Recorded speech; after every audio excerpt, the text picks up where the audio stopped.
Ya Allah. Allah. Haleluya. Bila dapat Tuhan kita menemukan tempat mendatangkan Tuhan. Nanti kita masuk kita berdoa dengan apa?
Banyak hal yang sudah Engkau lakukan di dalam kehidupan kami Tuhan.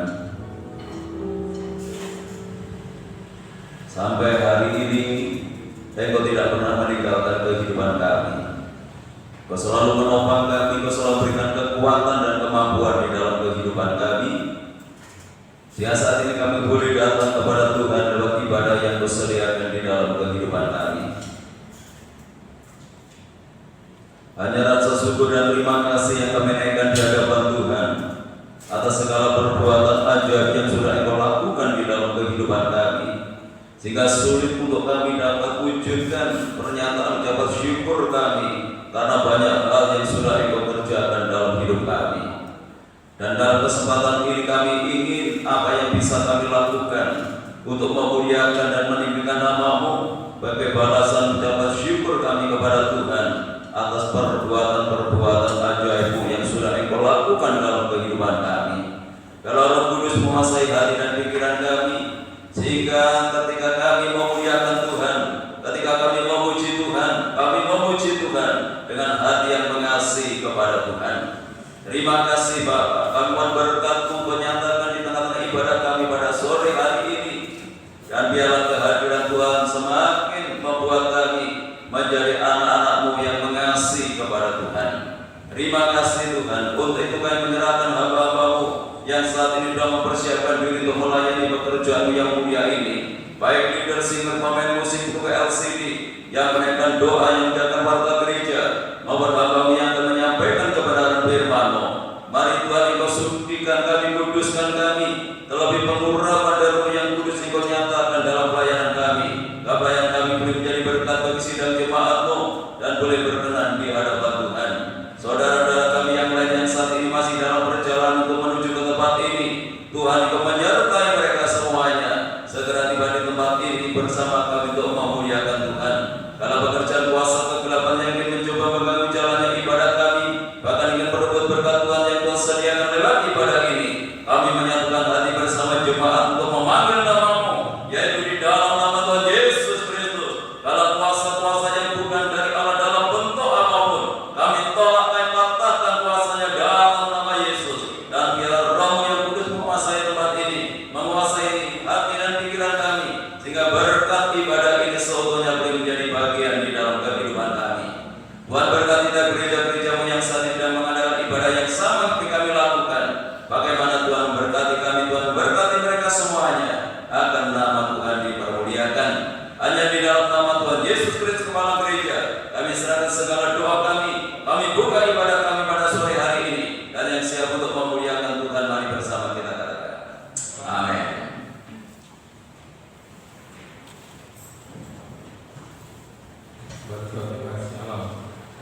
Shalom. Haleluya. Pujilah nama Tuhan. Ya, siapkan tujuh suara kita. Kita akan memuji menyembah Tuhan. Dikatakan dalam doa untuk tadi Bapak. Mari kita akan memuji menyembah nama Tuhan dengan hati yang penuh cinta kasih kepada Tuhan. Terpujilah nama Tuhan. Ya. Dan untuk kita pujikan pujian bagi Raja Wali.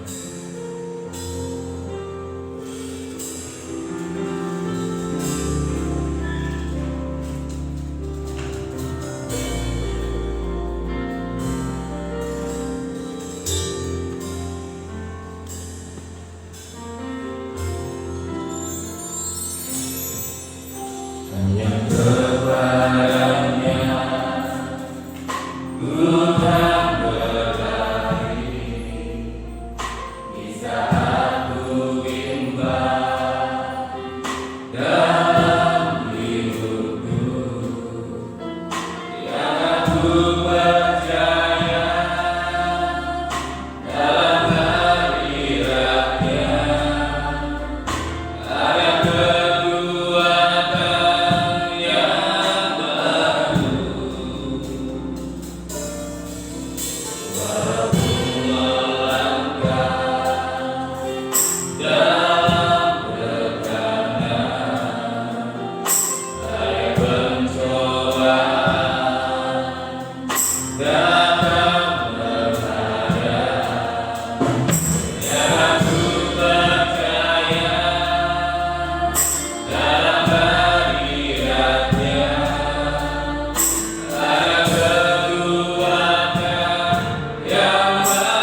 Haleluya. Haleluya. Haleluya. Kami meyakini bahwa kami berada hingga pada saat malam hari ini adalah suatu anugerah yang Tuhan masih izinkan dalam kehidupan kami. Tuhan masih memberikan kami kesempatan untuk kami boleh berbakti, beribadah kepada Engkau, untuk mengabdikan hidup kami sebagai ucapan syukur kami kepada Engkau atas pemeliharaan di dalam kehidupan kami sepanjang hari-hari kami ya Bapa. Tuhan, kami persembahkan kehidupan kami. Sebentar kami akan mendengarkan sabda firman. Mari Bapa, biar kuasa Tuhan menjamah setiap hati pribadi lepas pribadi jemaat yang hadir pada malam hari ini. Kuasai hidup kami ya Bapa. Kuduskan, sucikan hidup kami Bapa, supaya firman yang tetap dalam kehidupan kami, nabrak Tuhan boleh bertumbuh berkembang dan nantinya menghasilkan buah yang boleh menyenangkan hati. Kami persembahkan hamba-Mu yang Tuhan pakai pada malam hari ini untuk menyatakan firman-Mu kepada kami Bapa. Urapi dengan kuat kuasa Terus-Mu, biar pimpinan daripada kuasa Allah menyertai lidah mulut hamba-Mu, menguasai hati hamba-Mu, menguasai pikiran hamba-Mu. Kuasa Terus-Mu mengurapi Bapa. Terima kasih ya Bapa, terima kasih. Segala kuasa-kuasa jahat, kuasa iblis yang ingin mengganggu, yang mencuri, mengacaukan penyampaian firman-Mu pada malam hari ini, kami menyatukan hati bersama sidang jemaat-Mu. Kami teping di dalam nama Tuhan Yesus Kristus. Pergi dari ruangan ini, terutama dari ruangan hati kami Bapa. Biarlah suasana surga, sukacita surga ada di tengah ibadah kami pada malam hari ini Bapa. Berfirmanlah Tuhan, dan kami siap untuk mendengarkan. Di dalam nama Tuhan Yesus Kristus, kami naikkan doa kami. Haleluya. Amin. Amin.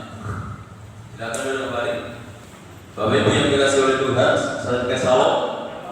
Salam sejahtera di dalam kasih Tuhan kita Yesus Kristus. Kita sudah memuji dan memuliakan Tuhan.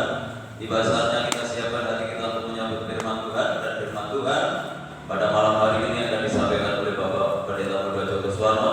Untuk itu waktu dan tempat saya sediakan. Sidang jemaat yang kasih Tuhan, salam.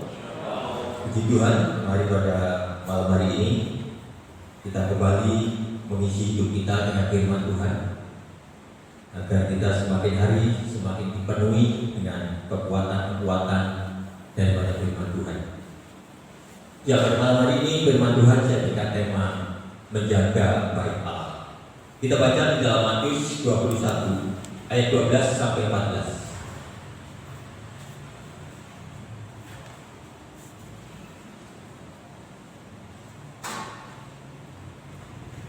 Demikian firman Tuhan, Matius 21 ayat 12 mulai. Lalu Yesus masuk ke bait Allah dan mengusir semua orang-orang yang berjual beli di halaman bait Allah. Ia membalikkan meja-meja penukar uang dan bangku-bangku pedagang merpati, dan berkata kepada mereka, ada tertulis, rumahku akan disebut rumah doa, tetapi kamu menjadikannya sarang penyambung. Maka datanglah orang-orang buta dan orang-orang timpang kepadanya dalam bait Allah itu, dan mereka disembuhkannya.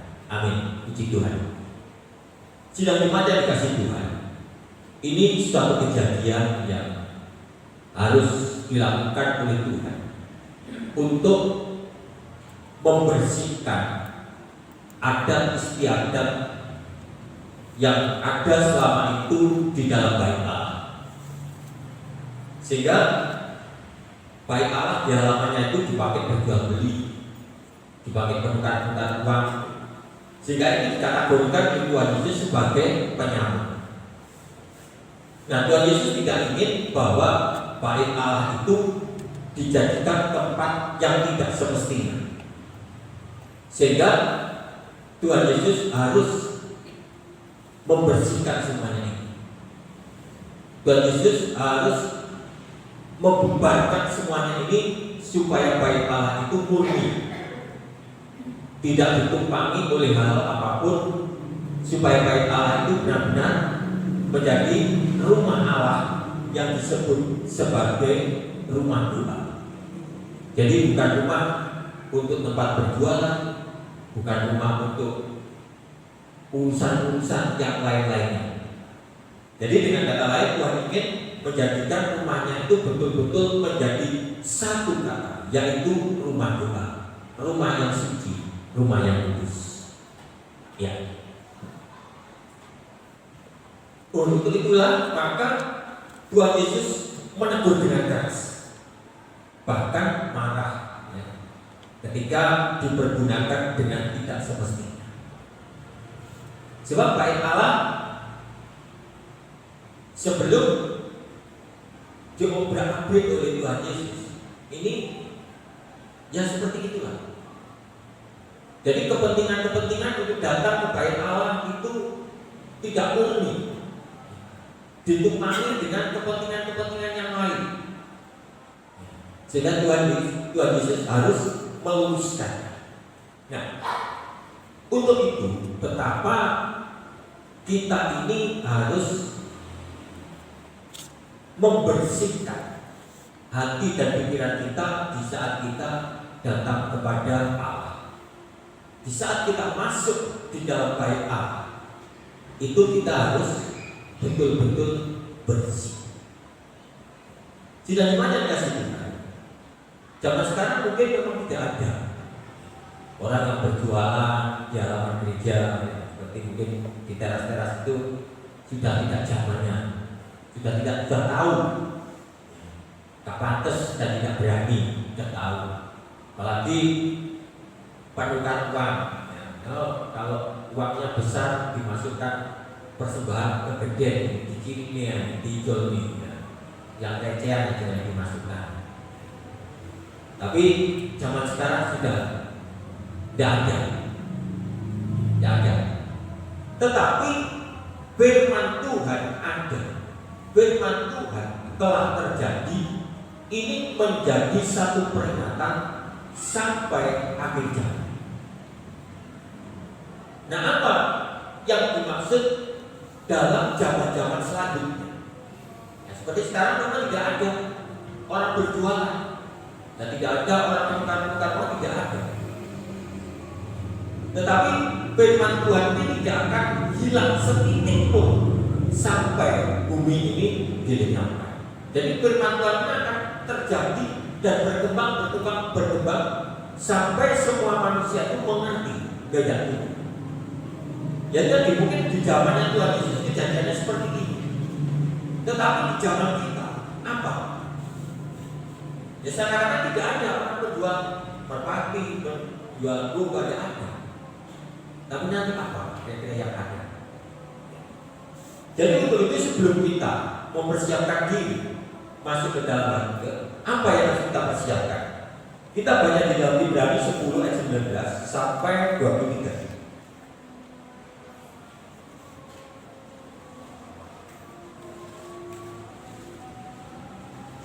Jadi saudara-saudara, oleh darah Yesus kita sekarang penuh keberanian dapat masuk ke dalam tempat kudus. Karena Dia telah membuka jalan yang baru dan yang hidup bagi kita melalui tabir, yaitu dirinya sendiri. Dan kita mempunyai seorang imam besar sebagai kepala rumah Allah. Karena itu, marilah kita menghadap Allah dengan hati yang tulus ikhlas dan keyakinan iman yang teguh. Oleh karena hati kita telah dibersihkan dari hati nurani yang jahat dan tubuh kita telah dibasuh dengan air yang murni. Marilah kita teguh berpegang pada pengakuan tentang pengharapan kita, sebab Dia yang menjanjikannya setia. Nah, Tuhan Yesus sudah membuat jalan yang baru. Zaman dahulu di dalam zamannya Musa, yang boleh masuk di dalam bait Allah itu hanya imam. Itu sebabnya jemaat hanya berkumpul di halaman menyampaikan keluh kesahnya, dan yang membawa doa-doanya dari seorang imam yang boleh masuk. Nah, itu sebabnya setiap umat tidak bisa langsung berkomunikasi, tidak bisa langsung berhubungan dengan Allah. Itu sebabnya Tuhan Yesus harus membongkar semuanya ini. Jadi dikatakan tadi, karena dia telah membuka jalan yang baru dan yang hidup bagi kita melalui tabir yang dirinya. Dan di saat Tuhan Yesus mati, kita semua sudah tahu, tabir bait Allah terbelah. Tabir bait Allah terbelah, sehingga mulai saat itu maka Tuhan Yesus menyatakan dirinya bahwa dialah imam dan kepala rumah Allah. Jadi setiap umat sudah tidak harus melalui imam lagi seperti sekarang ini. Semua umat langsung bisa berdoa, bisa berkomunikasi dengan Tuhan. Walaupun kita sekarang tidak melihat Tuhan, tetapi oleh dirinya sendiri, oleh darah Yesus, itu yang membuat jalan baru.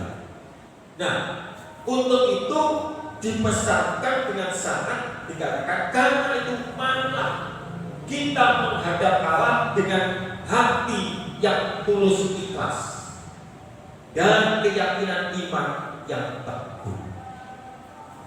Jadi di saat kita menghampiri rumah Allah, saat kita akan beribadah kepada Allah, sudah tidak ada kepentingan-kepentingan lain. Dengan kata lain, kalau memang kita ingin masuk di dalam rumah Allah, kita harus membuat satu keistimewaan, baik di dalam hati kita, pikiran kita, tujuan kita, perasaan kita, tubuh kita, 100% sepenuhnya untuk Tuhan dengan ikhlas. Jadi sudah tidak ada tendensi-tendensi lain. Kita juga tidak tahu, mungkin ada orang yang datang ke gereja kadang-kadang itu, yang penting aku kelihatan ke gereja. Atau nanti ke gereja ketemu itu sambil begini-begini, kan bisa saja. Atau datang ke gereja dengan urusan-urusan yang lain. Memang tidak menjadikan rumah Allah itu untuk berjual beli, tetapi masih sering membuat hati dan pikiran kita itu tidak semuanya tulus ikhlas. Masih kadang-kadang itu ditunggangi oleh pikiran-pikiran, oleh perasaan-perasaan yang tidak 100% untuk Tuhan. Nah, ini berbahaya. Sebab tadi di saat rumah Allah itu dipergunakan tidak semestinya, maka Tuhan Yesus marah. Baca-baca itu balikkan, mereka diusir. Dan di saat kita mungkin tidak menyadari, masuk di dalam rumah Allah ini, tidak membawa hati yang sebagaimana mestinya, mungkin saja kita masuk di dalam golongan orang yang terusir. Hanya kita tidak menyadari. Nah, melalui hal-hal yang kecil ini, tetapi boleh dikatakan juga besar akalnya, besar akibatnya. Jangan sampai hal ini terjadi di dalam kehidupan kita, supaya hidup kita ini benar-benar mendapat berkat. Tadi setelah orang-orang itu diusir, Tuhan Yesus mengatakan bahwa rumahku ini akan disebut sebagai rumah doa. Maka dari situ ayat 21 mengatakan, maka datanglah orang-orang buta, datanglah orang-orang timpang masuk ke dalam bait Allah dan mereka disembuhkan. Nah, kapan mujizat itu terjadi? Kapan berkat itu turun? Yaitu di saat bait Allah itu telah dibersihkan dan kepentingan-kepentingan yang lain. Nah, di sini marilah kita belajar bersama-sama supaya kita benar-benar memperoleh berkat, memperoleh mujizat di saat kita keluar dari tempat ini, di saat kita masuk di dalam bait Allah ini. Tetapi di saat pikiran kita tidak tulus ikhlas seperti di dalam ayat 22, mungkin saja kita tidak memperoleh apa-apa, mungkin saja kita tidak memperoleh berkat. Yang penting aku datang ke gereja.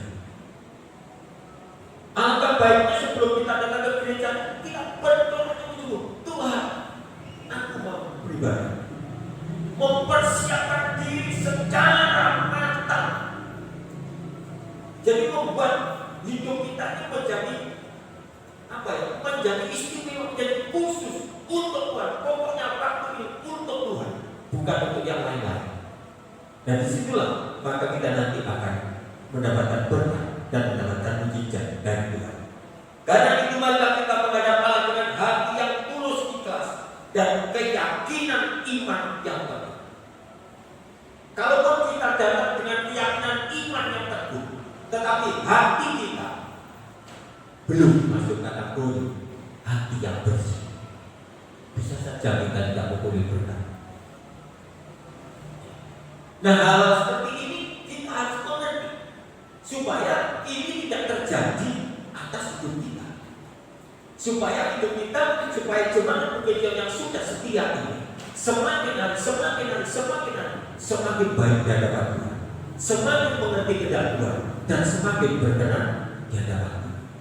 Kita cari permasalahan-permasalahannya, kita benahi permasalahan-permasalahannya, sampai semua sidang jemaat pengajian keluar dari gereja mendapat berkat dan menerima mujizat. Jadi tidak ada seorang pun nanti yang akan berani main-main bersama Tuhan. Dan itu masih sudah mempersiapkan diri sungguh-sungguh dengan rasa takut dan gentar kata firman Tuhan. Ya, bukan dengan biasa-biasa. Jadi mari saat kita akan berangkat, kita akan beribadah, kita persiapkan hidup ini sungguh-sungguh dengan tulus, ikhlas, dan keyakinan iman yang teguh. Karena itu dikatakan marilah kita teguh berpegang pada pengakuan tentang pengharapan kita, supaya di dalam ibadah itu keyakinan dan pengharapan kita semakin hari semakin teguh. Nah, kalau pengharapan dan keyakinan kita semakin hari semakin teguh, tidak ada orang yang memberontak, tidak ada orang yang khawatir, tidak ada orang takut, tidak ada orang menggerutu, tidak ada. Karena apa? Yakin dan teguh tentang pengharapan bahwa hidup ini milik Tuhan dan Tuhan yang memelihara. Kenapa orang seringkali takut, khawatir, tidak percaya? Karena kurang yakin dengan Dia. Benar Tuhan ini memelihara? Benar Tuhan ini mempedulikan apa yang harus aku butuhkan? Nah, disitulah seringkali kita ini, saya katakan minggu kemarin, membuat rencana sendiri, mengatur dirinya sendiri. Itu tandanya kita itu belum yakin sepenuhnya pengharapan kita, masih khawatir, masih takut. Jangan-jangan nanti aku gak cukup, jangan-jangan nanti timbul kekhawatiran dan sebagainya. Nah, ini terutama yang benar untuk kita orang-orang yang berwira swasta.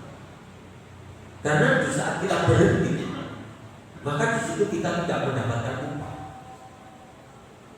Beda dengan pegawai negeri, Bapak Ali, ya, mantan pensiunan 2 hari ini, tidak masalah. Ya, setiap bulan cair BLT-nya. Tapi yang berdasarkan saat berhenti, tidak ada upah. Dan disinilah maka kita harus benar-benar berpegang teguh terhadap pengakuan kita bahwa Allah yang sanggup memelihara dan melindungi. Dengan catatan, jangan mengatur diri sendiri. Jangan mengatur diri sendiri. Biar rencana Tuhan yang terjadi. Apa yang dimaksud tidak mengatur diri sendiri? Biar rencana Tuhan yang terjadi. Kita laksanakan tugas kita. Tugas kita apa? Tugasnya Tuhan apa? Nah, kita lakukan saja. Apa yang menjadi tugas kita lakukan. Apa yang menjadi tugasnya Tuhan sesuai dengan firman Tuhan bahwa Tuhan adalah pengharapan yang teguh. Yang benar Tuhan yang melaksanakan tugas. Nah, maka dengan demikian nanti tidak ada rasa takut dan khawatir. Tapi itu tidak mudah. Sebab penyakit kronis manusia adalah takut dan khawatir. Puji Tuhan. Ya, lanjut. Nah, di sini saya katakan tadi rumah Allah itu geografi juga. Dan zaman sekarang tidak ada rumah Allah itu dipakai berjualan dan sebagainya. Tapi saya memberikan satu penegasan bahwa rumah Allah atau bait Allah itu menunjukkan hati manusia zaman sekarang yang telah dibersihkan oleh darah Yesus, sehingga kita disebut kamu adalah bait Allah yang kudus. Nah, di sini kalau kita boleh masuk. Zaman sekarang mungkin tidak ada Tuhan Yesus tidak akan mau berupgrade halaman orang berjual, tapi bait Allah itu adalah hati kita. Dan di dalam 1 Korintus 3 ayat 16-17 kita baca.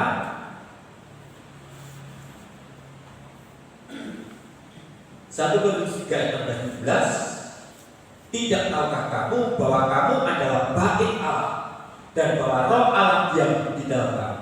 Jika ada orang yang membinasakan bait Allah, maka Allah akan membinasakan dia. Sebab bait Allah adalah kudus dan bait Allah itu ialah kamu.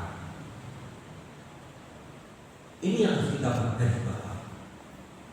Di saat kita membawa yang dikatakan yang disebut bahwa kamu itu bait Allah, maka hati ini di dalam menghadap Allah masih dikotori dengan penjual merpati, dengan penukar uang. Itu boleh dikatakan sesuatu yang tidak benar. Maka Tuhan Yesus marah. Dan ending-endingnya orang-orang itu diusir. Nah, di saat hati kita ini masih dikotori dengan hal-hal yang tidak disenangi oleh Tuhan Yesus, kembali lagi sana, maka Tuhan Yesus akan marah. Dan bisa-bisa kita kalau tidak bertobat dan terus mengotori hati kita yang disebut sebagai kamu adalah bait Allah, maka kita akan diusir kalau damai. Nah, inilah kejadiannya. Ya. Memang sudah tidak ada berapa-apa, tetapi mari kita berkembang dalam firman bahwa bait Allah itu adalah kamu, saya dan saudara ini disebut bait Allah. Dan Roh Allah itu diam. Itu sebabnya barang siapa yang membinasakan bait Allah, barang siapa yang mengotori bait Allah, Tuhan mengatakan apa? Maka Allah akan membinasakan dia. Maka Allah akan mengusir. Dan disinilah kita harus sering-sering mau mengintrospeksi diri, mengawasi. Apakah aku yang disebut sebagai bait Allah ini benar-benar sudah menjadi bait Allah yang dikatakan bahwa Roh Allah diam di dalam kamu? Ini sudah benar atau belum? Sebab kalau belum benar itu dibiarkan saja, maka Allah akan membinasakan. Nah, itu sebabnya firman Tuhan dikatakan selama masih ada disebut sebagai hari ini, maka saat engkau mendengar firman Tuhan, bertobatlah. Nah, menyebut hari ini berarti kita masih mempunyai satu waktu, masih mempunyai satu kesempatan hari ini untuk bertobat. Sebab besok belum tentu kita ada. Itu sebabnya firman Tuhan mengatakan, jika masih ada disebut kata hari ini, berarti itu menunjukkan satu kesempatan bahwa manusia itu masih diberi kesempatan oleh Tuhan untuk bertobat. Inilah kasih yang sangat luar biasa dari Tuhan. Tuhan terus memberi kesempatan. Tapi jangan sampai kesempatan Tuhan ini, jangan sampai kemerdekaan yang Tuhan berikan dibuat satu kesempatan untuk berbuat dosa. Dengan kata lain, Tuhan masih membuka jalan. Itu jangan sampai terjadi. Ya. Sebab bagaimanapun di dalam Bible Tuhan mengatakan Tuhan juga mempunyai hak untuk mematahkan cara dan kecantokan itu. Ya. Jadi kita jangan membanggakan diri mungkin kalau kita sebagai cara dia dicampurkan pada pohon zaitun yang jati. Tuhan juga bisa mematahkan tetapi dibuang. Nah itu yang kita harus berhati-hati di dalam mengerti kehendak Tuhan, di dalam belajar tentang firman Tuhan, supaya hidup kita semakin hari ini semakin lebih teliti. Jangan sampai hal-hal yang tidak kita mengerti, hal-hal yang kita tidak tahu menjadi fatal dalam hidup kita. Ya, nah inilah maka bait Allah hidup kita ini yang disebut sebagai bait Allah yang kudus, jangan sampai dikotori. Saya tidak usah menyebutkan dikotori dengan yang jelas dikotori dengan hal-hal yang berbau dosa. Saya sih tidak mengatakan bahwa sedang jemaat kecil masih berbuat tidak, ini menjaga. Jangan sampai jemaat yang sudah setia ini nanti terjerumus di situ. Jadi firman-firman ini membuat satu pagar, membuat satu batasan supaya kita terus berjalan di atas rel firman Tuhan yang benar. Puji nama Tuhan. Ya. Jadi orang yang beribadah, orang datang beribadah tetapi masih mengotori rumah Allah, mengotori yang disebut bait Allah tadi itu, seperti pedagang yang diusir Tuhan Yesus, ya, itu bisa disebut sebagai ibadah yang sia-sia. Yang 1:26. Yang 1:26 demikian. Jika ada seorang menganggap dirinya beribadah, tetapi tidak mengekang lidahnya, ia menipu dirinya sendiri, maka sia-sialah ibadahnya. Ya. Tentang perkataan mengekang lidah. Apakah yang dimaksud beribadah mengekang lidah hanya di dalam gereja saja? Tidak. Dimanapun kita berada, itu bisa disebut kita sebagai orang-orang yang beribadah. Tetapi di saat kita itu tidak mengekang lidah, mengumbar perkataan, maka kita akan menjadi orang yang sia-sia. Maka disitulah yang dikatakan sebagai orang-orang yang mengotori bait Allah. Sebab di dalam perkataan itu gak terasa kalau kita salah. Semakin orang itu banyak ngomong, semakin banyak salah. Itu pasti. Nah, itu sebabnya di sini tidak dikatakan, tetapi tidak mengekang. Mengekang itu satu kendali yang bisa dikendalikan. Bukan menahan, tapi mengekang. Nah, ini yang harus kita lakukan supaya hidup kita ini tidak menebar perkataan-perkataan yang jelek. Sebab apa yang kita tebar, apa yang kita ambil, baik bukan perkataan itu nanti, itulah yang akan kita buat. Sebabnya di dalam Amsal 18 ayat 21, ya, bahwa hidup dan mati itu tergantung dari perkataan. Atau kita baca saja supaya tidak apa katanya.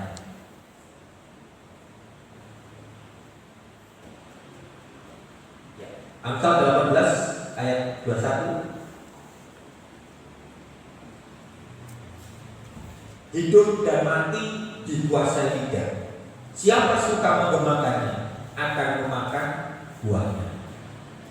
Jadi apapun yang akan ditebar oleh perkataan, apapun yang akan ditebar oleh omongan-omongan kita, itulah nanti yang akan kita tuai. Sebab perkataan itu sama dengan menabur. Dan sebabnya di saat kita berkata-kata, alangkah baiknya kalau kita menabur perkataan yang indah, perkataan yang menjadi berkah, perkataan yang menyenangkan. Ya, ya kalau ada perkataan yang tidak menyenangkan, ya diam aja. Gak usah dijawab yang jelek, diam aja. Jadi kita tabur perkataan-perkataan yang positif. Nah, nanti disitulah kita akan menuai hal-hal yang positif. Tetapi di saat kita mendengar perkataan yang tidak baik, kita lama dengan perkataan yang tidak baik, itu pun nanti akan kita tuai.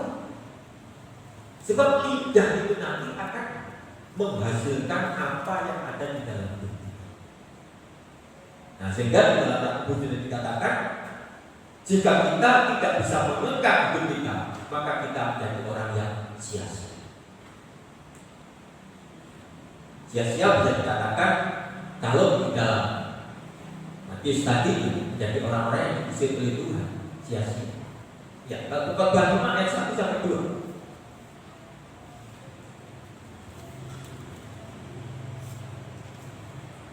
Khotbah 5 ayat 1 sampai 2. Jagalah langkahmu kalau engkau berjalan ke rumah Allah. Menghampiri untuk mendengar adalah lebih baik daripada mempersembahkan korban yang dilakukan oleh orang-orang bodoh, karena mereka tidak tahu bahwa mereka berbuat jahat. Janganlah terburu-buru dengan mulutmu, dan janganlah hatimu lekas-lekas mengeluarkan perkataan di hadapan Allah, karena Allah ada di surga dan kau di bumi. Oleh sebab itu, biarlah perkataanmu sendiri. Nah, jadi di sini dikatakan jagalah langkahmu kalau kau berjalan ke rumah Allah. Jagalah langkahmu di saat engkau menamakan dirimu sebagai bait Allah. Di saat engkau menjaga hidupmu, menjaga hatimu yang sebagai bait Allah ini. Jangan sampai keluar perkataan-perkataan yang disebut sebagai seperti orang-orang bodoh. Sebab di saat kita menjadi orang-orang yang bodoh, maka apapun yang kita persembahkan itu tidak berarti apa-apa di hadapan Tuhan. Jadi pegangan ini, apapun yang akan persembahkan, kalau kita masuk di dalam kategori orang bodoh, itu tidak berarti apa-apa. Sebab mendengar dulu, untuk mendengar adalah lebih baik daripada mempersembahkan korban. Dengarkan dulu didikan Tuhan dengan benar. Kalau tidak mengerti dengan benar, berkorban menjadi persembahan yang harum dan batu. Nah, ini juga harus kita berhati-hati. Sebab jemaat Biksun ini jemaat yang suka berkorban semuanya. Kalau ada apa, ada Paskah, semua terlibat, semua ikut memberi persembahan. Natal, semua memberi persembahan. Nah, mari jangan sampai persembahan kita itu dikatakan sebagai persembahan yang tidak berarti, tetapi menjadi persembahan yang harum di hadapan Tuhan. Dengan kata lain, perkataan kita itu bisa mempengaruhi arti dari persembahan. Perbuatan kita itu bisa mempengaruhi arti dari persembahan. Ya. Jadi jangan terburu-buru dengan mulutmu. Ini teguran yang kasar. Terburu-buru dengan mulutmu. Dan saudara melihat sikap yang dilakukan oleh Tuhan Yesus di saat mengobrak-abrik, membalikkan meja, mencabut orang, itu perbuatan kasar. Selama itu Tuhan Yesus tidak pernah marah seperti itu. Coba saudara belajar di Injil, di 4 Injil. Itu perbuatan Tuhan kasar, marah. Ya. Sehingga itu menunjukkan satu ketidaksukaan. Nah, jadi jangan terburu-buru dengan mulutmu, dan jangan lekas hatimu lekaskan mengeluarkan perkataan. Perkataan itu memang diucapkan oleh lidah dan bibir, tapi semuanya itu keluar dari hati. Ya, dan janganlah hatimu lekas-lekas mengeluarkan perkataan di hadapan Allah. Ya, memang lidah dan bibir ini Allah, tetapi induknya itu hati. Dan dari hati kita itulah yang disebut sebagai bait Allah yang kudus itu. Jangan sampai dikotori oleh perkataan-perkataan yang tidak baik. Lidah dan mulut ini hanya alat saja, tetapi semuanya tersumber dari hati. Sebab Roh Allah tadi dikatakan diam di dalam hati. Di saat Roh Allah tidak tinggal diam di dalam hati, maka kita tidak disebut lagi sebagai bangkit Allah. Itu sebabnya bisa mengeluarkan kata-kata yang pedas, bisa mengeluarkan kata-kata yang menyakitkan. Kenapa? Karena Roh Allah sudah tidak ada. Tetapi kalau Roh Allah masih tetap tinggal dan hati ini menjadi bangkit Allah yang kudus, maka perkataan-perkataannya pasti membawa berkat dan menyenangkan. Itu katanya. Jadi kita gampang sebenarnya. Nah, saya lanjutkan supaya selesai. Jadi, tadi di dalam Markus 21 ayat 14 tadi, di saat rumah Allah itu sudah disebut sebagai rumah doa, maka ada kesembuhan. Orang buta, orang timpang datang, mereka disebutkan dan berdoa. Ya, kita baca di dalam 1 Timotius 6 ayat 6.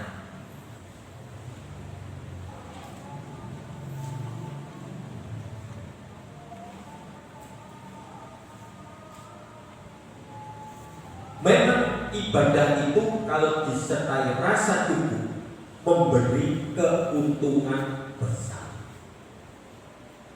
Nah, apa yang disebut sebagai rasa cukup?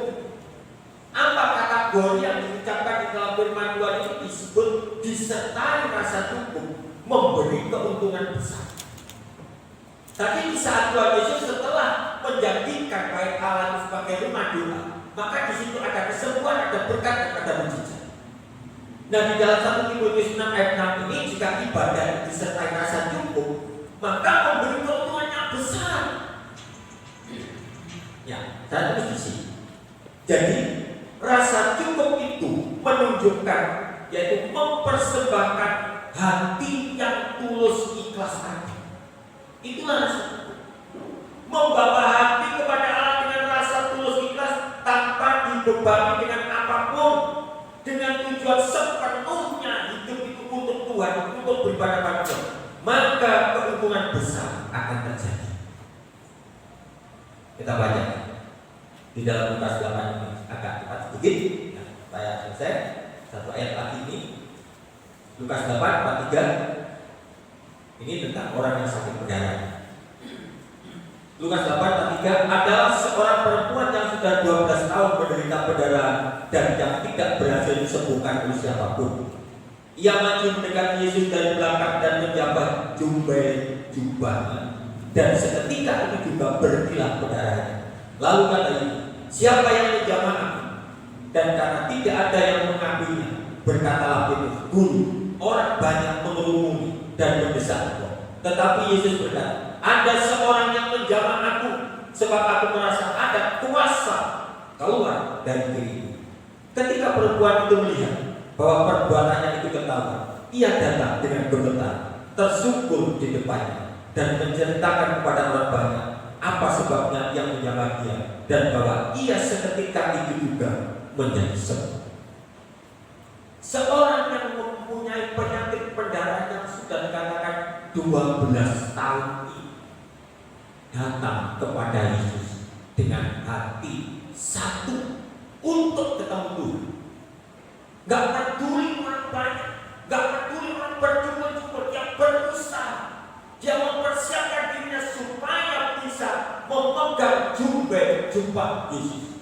Itu satu usaha, bukan suatu usaha yang gampang. Mungkin untuk mendekati Tuhan Yesus saja sulit, apalagi orang ini dalam keadaan sakit. Tetapi dia berusaha mempersiapkan diri, mempersiapkan hati sekuat tenaga, tidak dibebani dengan apapun. Yang penting aku bisa menjamah jubah Tuhan Yesus, jubah Tuhan.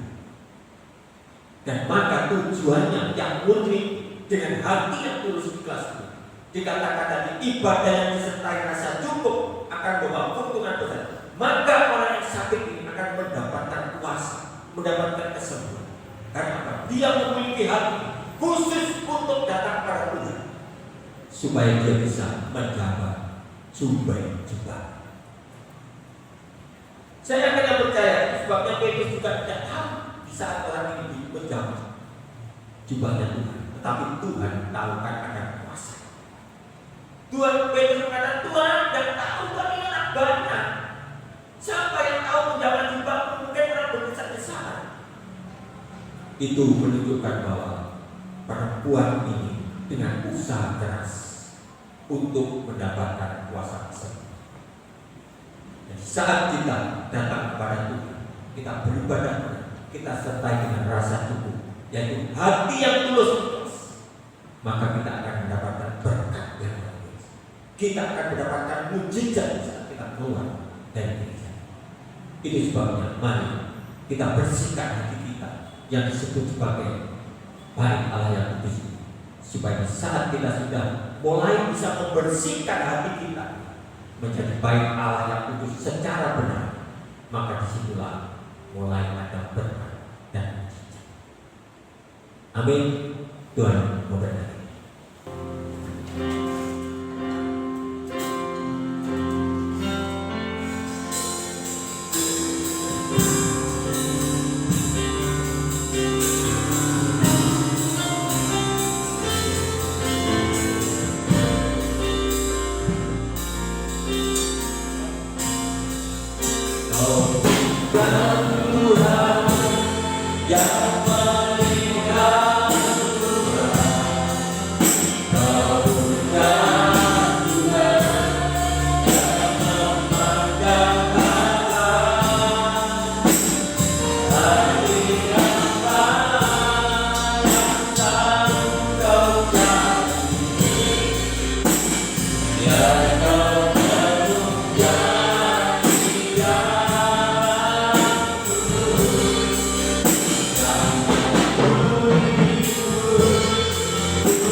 Saya mohon Bapak Titus berdoa untuk kami.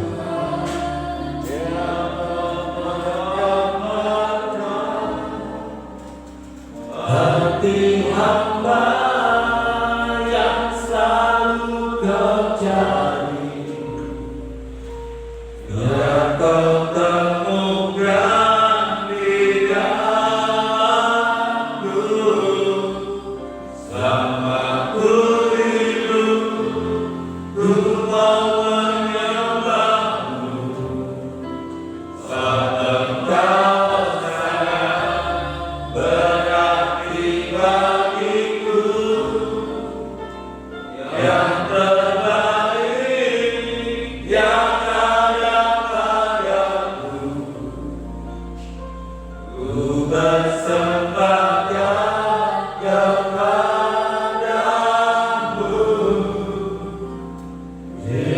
Yesusku. Terima kasih. Kabar yang kami kenal, kami sembah di dalam nama Tuhan Yesus. Terima kasih Tuhan untuk pemberitaan firman-Mu yang menyatakan dalam kehidupan kami Tuhan melalui nama-Mu. Tuhan, ampuni kami Yesus jikalau Tuhan kehidupan kami kurang bersih, kurang berkenan di hadapan-Mu Tuhan. Biarlah Tuhan melalui firman-Mu yang boleh kami terima Tuhan, kami boleh Tuhan semakin hari boleh semakin berkenan di hadapan-Mu Tuhan Yesus. Ampuni kami sebagai baik-Mu Tuhan yang telah Kau kuduskan Tuhan Yesus. Biarlah kehidupan kami semakin hari Tuhan, kehidupan kami semakin layak dan berkenan di hadapan-Mu Tuhan Yesus. Terima kasih Tuhan. Dalam firman-Mu ini boleh kami materaikan Tuhan di dalam kehidupan kami Tuhan. Bukan sekedar kami boleh mendengar, tapi kami boleh lakukan Tuhan di dalam kehidupan kami ya Bapa. Oh Tuhan, terima kasih Tuhan. Dalam firman-Mu Tuhan itu adalah jawaban dalam kehidupan kami Tuhan. Semakin hari kami boleh teguhkan oleh firman-Mu, semakin dikuatkan Tuhan. Iman kami semakin hari semakin dewasa di dalam Kau Tuhan Yesus. Terima kasih ya Bapa. Kami berdoa untuk hamba-Mu yang sudah menyampaikan Tuhan dan firman-Mu. Tuhan tambah-tambah dengan firman-Mu Tuhan. Berkat-Mu, oh Tuhan, Kau sertakan Tuhan, baik berkat jasmani, berkat kerohanian Tuhan sediakan ya Bapa. Terima kasih Tuhan, karena akan seluruh kami ini di dalam satu nama Tuhan Yesus. Haleluya. Amin. Amin. Waktu selanjutnya saya serahkan kepada Bapak Pendeta. Bapak Ibu yang dikasihi oleh Tuhan, beberapa hal yang perlu kita perhatikan. Yang pertama masalah kegiatan ibadah kita. Hari Jumat ada ibadah kaum muda di tempat ini dimulai jam 6.15 menit. Mari waktu bagi berdiri, kita akhiri ibadah kita pada malam hari ini dengan satu pujian. Bu ada 8. Ya tadi ditampilkan tadi petugas berjalan. Coba diulang sekali lagi. Bukan pelayanan.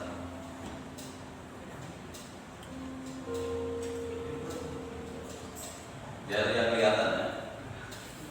Diperhatikan itu yang bertugas baik penerima tamu, pemimpin pujian maupun singer leader. Ya. Oh ada Bapak Abraham.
Demikian pula untuk Bapak Budi maupun saudara-saudara kami yang lain yang saat ini terganggu kondisi kesehatannya, kami serahkan semua ke dalam tangan-Mu. Kami percaya kuasa Tuhan tidak pernah berubah dulu hari ini, bahkan untuk selamanya bagi orang yang percaya kepada Tuhan.